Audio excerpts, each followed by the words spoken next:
Hello my friends, and thank you for joining me on today's episode.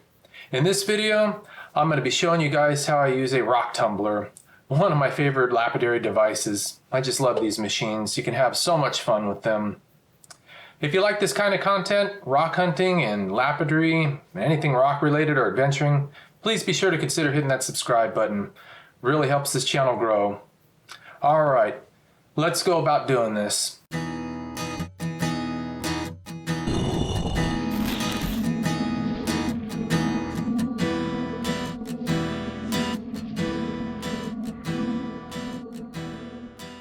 So I've got here a bunch of rocks that I've domed out into nice cabochons. Some of them I've taken the time to polish up, and others I have not, because I usually will throw these inside of a tumbler just to really get them nice and polished and all the little imperfections that I may have missed on the lap grinder, and it just really makes a beautiful end result.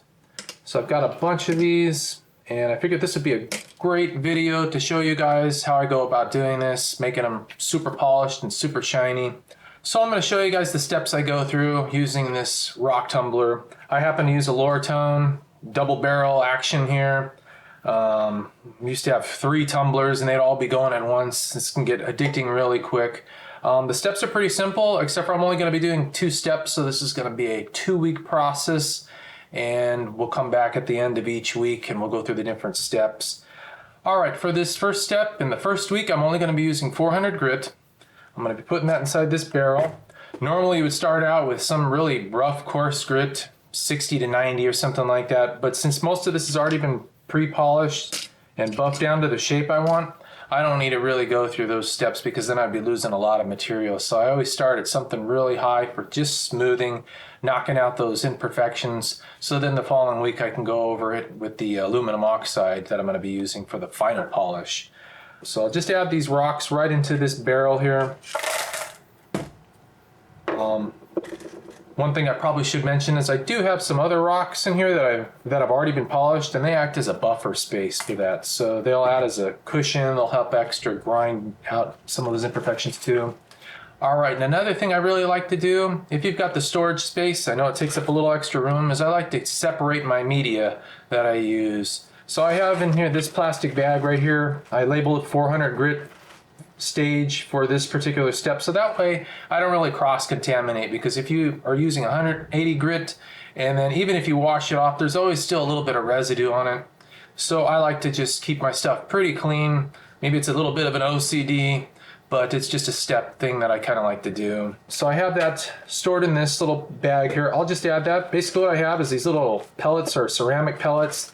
Then I have some plastic beads in here, and then I've got quite a bit of already rounded out obsidian. I can actually open this up.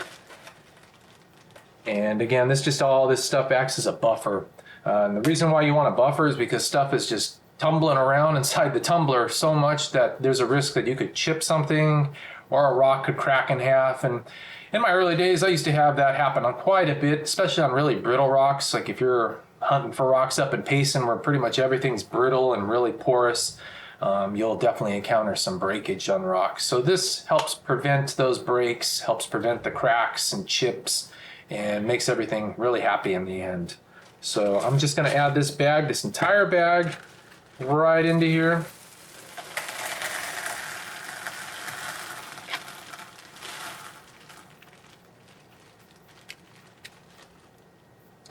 Got a couple pieces that wanted to escape, but they are in there.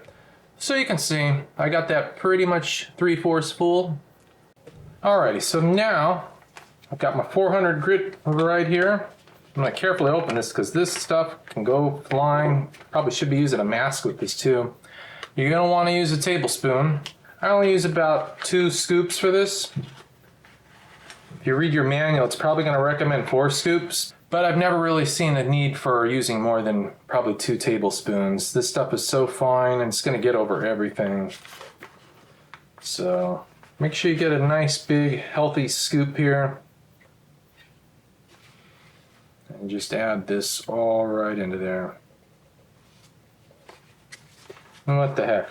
Let's add a little bonus one. We'll just add a little tiny bit more since that first scoop just wasn't full. Normally I do this outside, not inside, so you kind of want pretty proper ventilation for this type of stuff. So we'll put that aside. You can see I got it all over my hands already, that powder. I'm gonna go wash this off real quick. We'll add some water and we'll get this thing ready to get started. Okay, so I've gotten everything cleaned up. We're ready to move on. So all I gotta do now is add some water to this. And so you can see where it kind of levels out. That's exactly where I'm gonna want my water to be. So we're gonna add some water to this.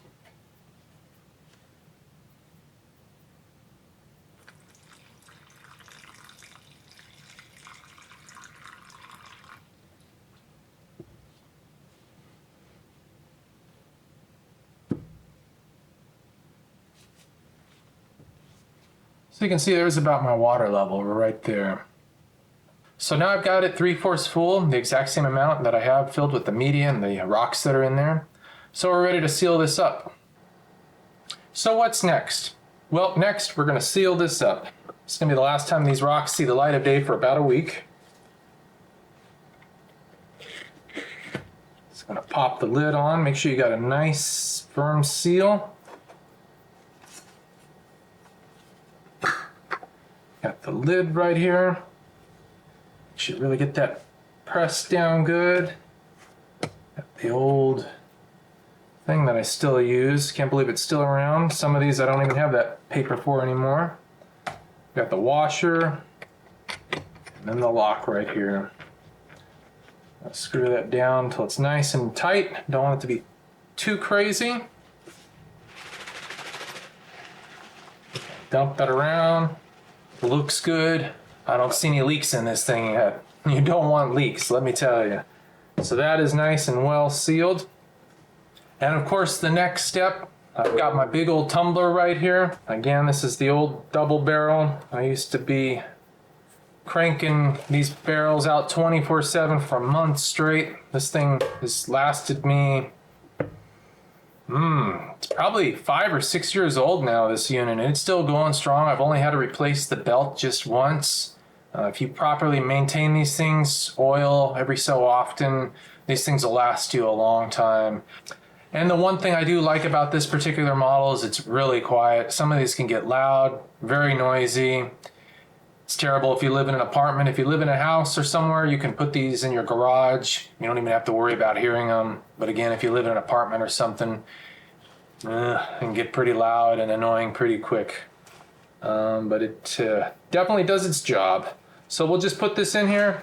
I usually put it in the middle. Gravity does the rest. It's either going to go one way or the other. And if it starts to go this direction, then I'm going to want to flip this around. And if gravity starts to push it in this way, which it usually does, it's going to wind up pushing into this thing.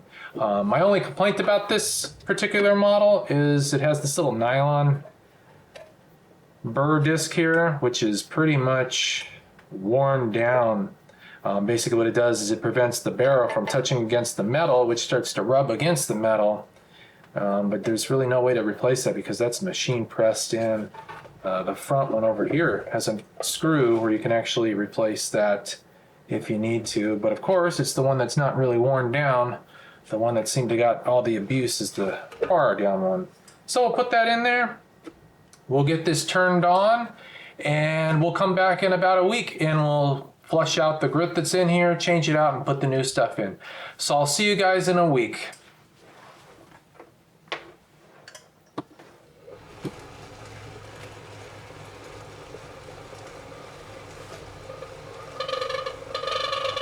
Well, as luck would have it, right after I was talking so highly of this machine, it started squealing like a stuck pig. So I've got to oil it, and I figured I might as well show you guys how I do that real quick. So it's real simple, it just takes this Phillips.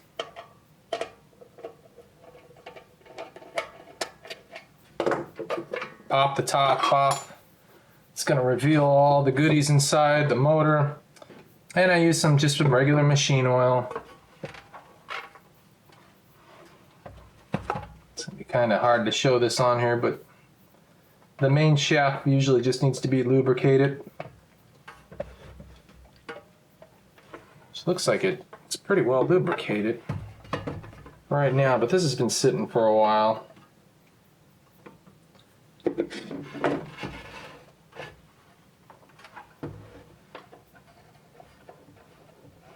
Get that a good spin.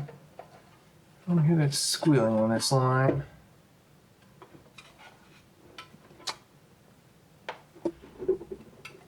And a few more drops into the main.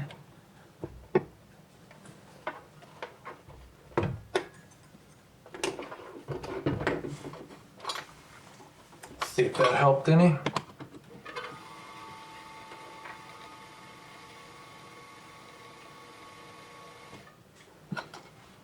That does sound a bit better.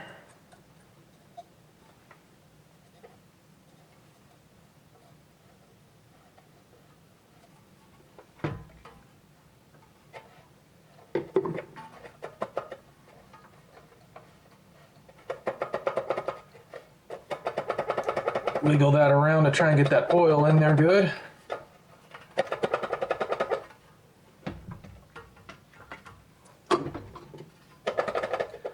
Otherwise, it's like the Tin Man.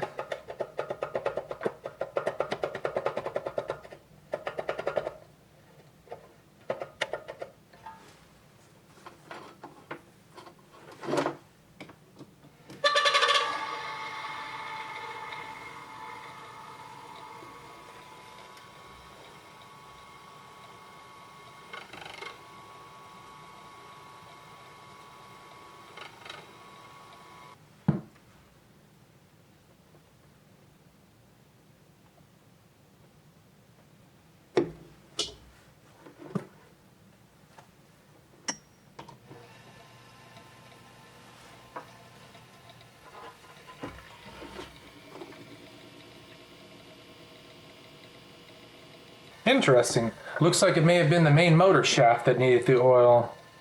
It definitely sounds a lot more quiet now. Turn this off again. And we'll just reseal it back up.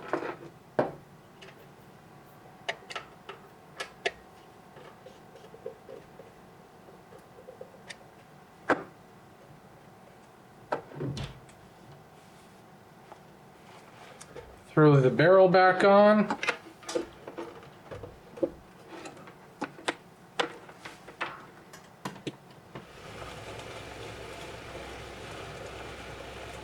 Ah, perfect. Now we're cooking.